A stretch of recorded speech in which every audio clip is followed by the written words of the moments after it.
Welcome back to another 2021 Player Outlook presented by RotoHeat.com. This time we're talking Corey Davis, wide receiver, New York Jets. And as always, you want to show some love, you want to support the channel, like, subscribe with the notification icon. We've got a lot of content dropping you need to know about. Make sure you do all that. Let's get to it. This is an interesting situation we got here with Mr. Davis. So obviously coming off a career year in Tennessee, signed as a free agent, a good money contract to come to the Jets and most likely step in as their wide receiver one.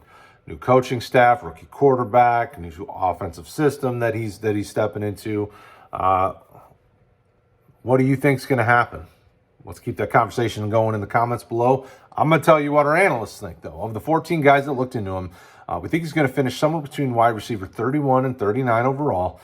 2 are buying him, 5 are holding, and 7 are selling. So everybody's a little bit more cautious or trying to get out. Well, the getting's good.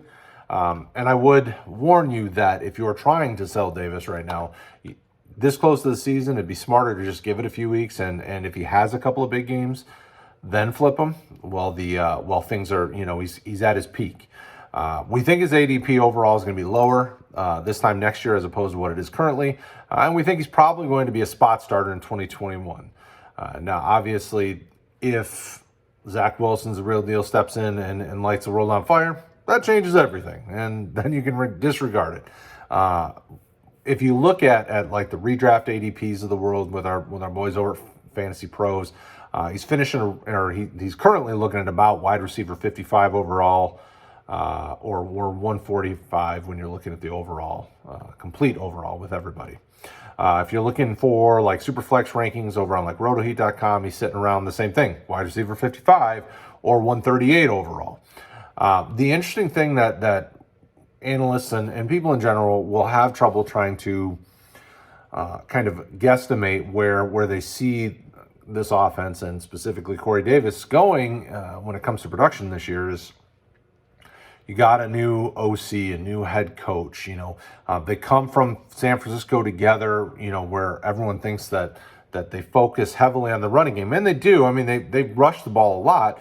But as the passing game coordinator last year, LaFleur's offenses, whatever role he played in them, threw the ball 554 times, where they only rushed it something like 437 times. So they still passed a significant amount. Now, you have to think that this team is going to be, they're in transition. So any Jets fans that watch, it's not like I'm calling out this team or anything. I think they're moving in the right direction, but they're going to be behind. Young team, rookie quarterback. They're transitioning to a lot of new pieces. They're going to be throwing the ball a lot. So you got to think Corey Davis, as long as he's healthy, becomes a big beneficiary of that. Let me know in the comments below, what do you think?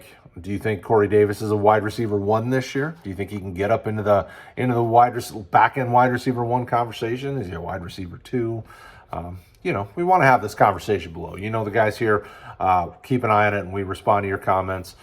When I look through the analyst comments, he's a guy that most think the talent's there, but just hasn't put much together on film. Injuries early in his career in Tennessee, and then later in his career, A.J. Brown, and just a heavy leaning on the run game as well. So, Corey Davis is not, this is new to him, where a team leans on the run to set up the pass.